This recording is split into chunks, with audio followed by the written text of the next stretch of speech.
Pollution यानी प्रदूषण। प्रदूषण भी दो प्रकार का होता है। दो प्रकार का? जी हाँ, प्रदूषण कह रहे हैं अंदर का हो या बाहर का, दोनों ही खतरनाक हैं। अब बाहर का प्रदूषण तो दिखाई देता है, गंदगी का ढेर है, वातावरण में ऑक्सीजन की कमी है, नाइट्रोजन इत्यादि गैसें बहुत अधिक मात्रा में बढ़ती चली जा रही हैं, क्योंकि विषैले धुएं, रासायनिक, कार्बनिक, रात दिन फैक्ट्रियों में से निकलने वाली गंदगी वातावरण को दूषित करती चली जा रही है, जो कि इंसान के लिए बड़ी घातक है, जीव जंतुओं के लिए बड़ी घातक है। इंसान आज वृक्षों की कटाई कर रहा अंधाधुंध, लेकिन कटाई के साथ साथ वृक्षों को लगाना भी चाहिए, क्योंकि वृक्ष एक दिन में बढ़ करके वृक्ष नहीं बन जाता। तो कह रहे हैं ये जो प्रदूषण है बाहर का, ये समाज के लिए बड़ा खतरनाक है, प्रकृति के लिए बड़ा खतरनाक है, इंसान के लिए बड़ा खतरनाक है। लेकिन संत महात्मा कह रहे हैं इससे भी खतरनाक एक और प्रदूषण है, जो कि इंसान की जीवन लीला को समाप्त कर देगा, जो कि इसके विश्वास को तोड़ देगा। जी हाँ, कह रहे हैं जिस प्रकार से बाहर का प्रदूषण, उस प्रकार से मानसिक प्रदूषण भी है, अंदर भी प्रदूषण आ गया। कैसा प्रदूषण है? काम, क्रोध, मद, लोभ, अहंकार, ये 5 प्रकार का प्रदूषण है। और ये इतना प्रदूषण खतरनाक है, और संत महात्माओं कितना खतरनाक है। काम की वासना, काम की भावना, किसे? ऋषि जी की तपस्या को डगमगा दिया मेनका ने। इंद्र ने अपनी कुर्सी बचाने के लिए मेनका अप्सरा को भेज दिया और ऋषि जी की तपस्या को ठप्प कर दिया। तभी तो एक चोर है ये जब जिस पे हावी हो जाता है वो सत्य का रास्ता ही भटक जाता है, असत्य पे चल पड़ता है। वो फिर सांसारिक आनंद लेने की चेष्टा में आध्यात्मिक आनंद को भूल जाता है। बहुत सारे ऋषि हुए, उनके तपों को डिगा दिया, और संत महात्माओं उन्हें अच्छे विचलित कर दिया। इस काम ने जीता किसने? इस कामदेव को त्रिलोकीनाथ भोलेनाथ शिव शंकर ने जीत लिया। जो समाया हुआ है, जो सभी में है, जो पारब्रह्म परमात्मा की एक शक्ति है शिव, कहते शिव ने जीत लिया।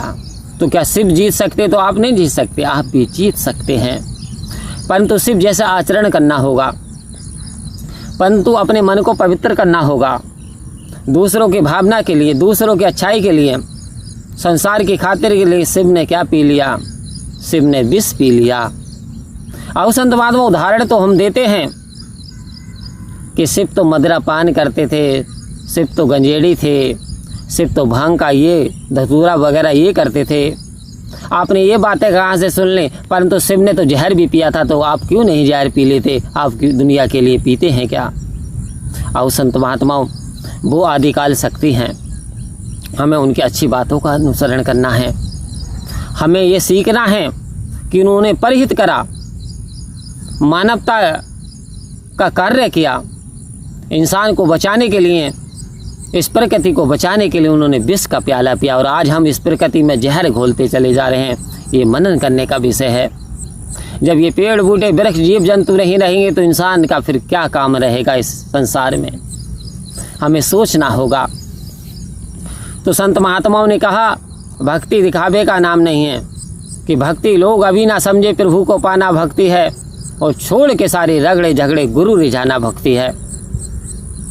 एक संत महात्मा उदाहरण देते हैं। एक बार गंगा का स्नान था, गंगा का पर्व था, काफ़ी सज्जन व्यक्ति गंगा स्नान के लिए जा रहे थे। वही भगवान शिव और माता पार्वती का हिस्सा करते फिर रहे थे, विचरण करते हुए।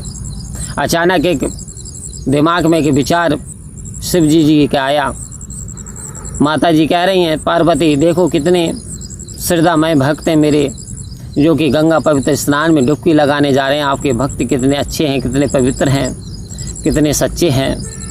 भगवान शिव मुस्कुराए, कह रहे हैं पार्वती गंगा स्नान करने के लिए तो कोई कोई जाता, परंतु ये तो मन का बस ये है कि अपने मेला देखने के लिए बहुत सारे व्यक्ति जाते हैं। बोले ऐसा? कह रहे भक्त कोई कोई हुआ करता है। बोले मैं जानना चाहती हूँ। भगवान शिव ने एक बूढ़े फकीर का वेश धारण किया और बैठ गए, और उन्होंने भी अपना रूप बदला और सुंदर कन्या के रूप में बैठ गई। जैसे जैसे जो व्यक्ति आते, जो यंगस्टर आते, कमेंट्स करते, कहते हैं बड़ी हसीन है, बड़ी खूबसूरत हो, आप इन बुजुर्ग के साथ में क्या कर रही हो, आप हमारे साथ में चलो। हज़ारों कमेंट्स इस प्रकार के। और यहाँ तक केशव को पड़ोस में गड्ढा था, गड्ढे में ढकेल दिया। भगवान शिव मुस्कुराने लगे, देखा ये काम की वासना से वशीभूत है, ये तो तुम्हें अपनी पत्नी के रूप में बनाना चाहते हैं, तो क्या वास्तव में ये भक्त हैं? अब संत मानो पल पल हमारी परीक्षाएं होती रहती हैं। तभी कुछ समय के बाद एक सज्जन व्यक्ति आया, यंगस्टर आया, उन्होंने उन्हें निकाल करके बाहर किया। और बाहर करने के उपरांत उन्होंने कहा, देख देवी, ऐसे कुछ सज्जन भक्त होते हैं जो वास्तव में भक्ति को अपनाते हैं और उस पर चल करके भी दिखाते हैं। ये गंगा स्नान करने के लिए जा रहा है, इसका मन चंगा है। और संत महात्माओं, कहने को तो हम भक्ति करते हैं, दास ने खुद देखा है। 9 दिन दुर्गा दुर्गा माँ दुर्गा दुर्गा, और 10वें दिन ला मुर्गा ला मुर्गा ला मुर्गा। बड़े बड़े तिलकधारी मिलेंगे आपको, खूब शराब पीते हैं, खूब मुर्गा खाते हैं, और पता ये चलेगा बड़े संत बनेंगे। जाएंगे दरबारों में, सबसे लंबा टीका लग रहा होगा, सबसे आगे बैठ रहे होंगे, आहुतियाँ दे रहे होंगे, लेकिन 10वें दिन देखोगे तो मुर्गा शराबला, मुर्गा शराबला, परमात्मा का नाम निशान उनके नहीं आ रहा।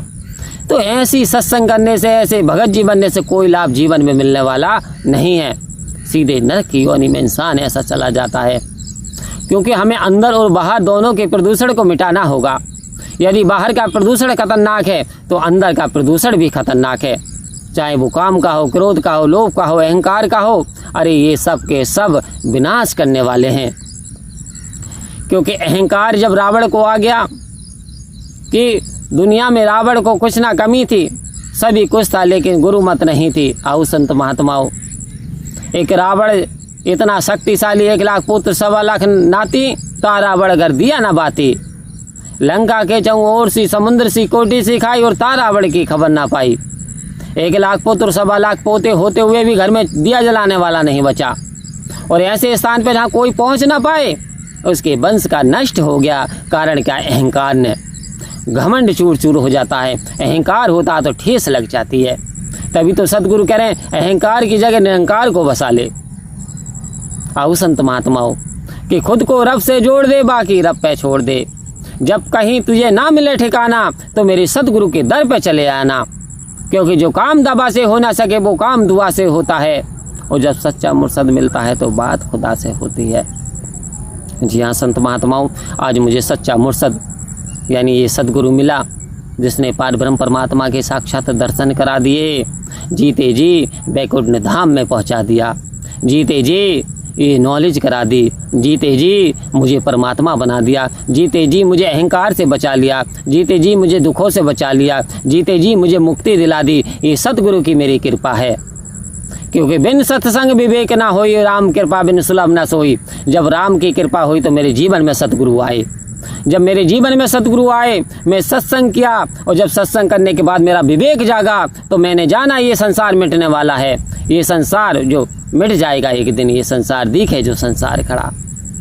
आओ संत महात्माओं, जब ये मिट जाएगा तो बाकी क्या रहेगा? बाकी रहेगा ये पार ब्रह्म परमात्मा आदि अनादि ओम, जिसे ओम भी कहते हैं, जिसे कृष्णा भी कहते हैं, जिसे राम भी कहते हैं, जिसे गॉड भी कहते हैं, जिसे रहमान भी कहते हैं, जिसे रहीम भी कहते हैं, जिसे अकाल भी कहते हैं, जिसे ये पार ब्रह्म परमात्मा निरंकार भी कहते हैं, इटर्नल पावर भी कहते हैं, सुप्रीम शक्ति भी कहते हैं, ओमनीपोटेंट भी कहते हैं, और ओमनी नॉलेज भी कहते हैं, ओमनी वेयर भी कहते हैं। ये पार ब्रह्म परमात्मा शाश्वत सत्य रहने वाला है, तो मैं क्यों ना इसकी भक्ति करूं? क्यों मैं ऐसे सागर में डुबकी लगाऊं जो कभी सूखता ही नहीं? आओ संत महात्माओं, ये लाइट मेरी सतगुरु ने जगा दी। जब ये लाइट जग गई तो अब मैं मेरी का मान छोड़ दूं। बैर की, नफरत की, ना तकरार की, और आज जरूरत है सभी को प्यार की। आज सदगुरु प्रेमा भक्ति सिखा रहे हैं और जीवन का कल्याण करें। आओ रब के दर्शन कर लो, कह दो सब इंसानों को, सदगुरु मानव बना रहा है मुझ जैसे सम शैतानों को। कह रहे हैं जो मेरे अंदर बुराइयां भरी थी सब निकाल करके बाहर फेंक दी, सदगुरु ने प्योर प्योरिटी भर दी। तो ये मेरे सदगुरु की कृपा। आओ सदगुरु के वचनों को अपनाएं और जीवन को सफल बना लें।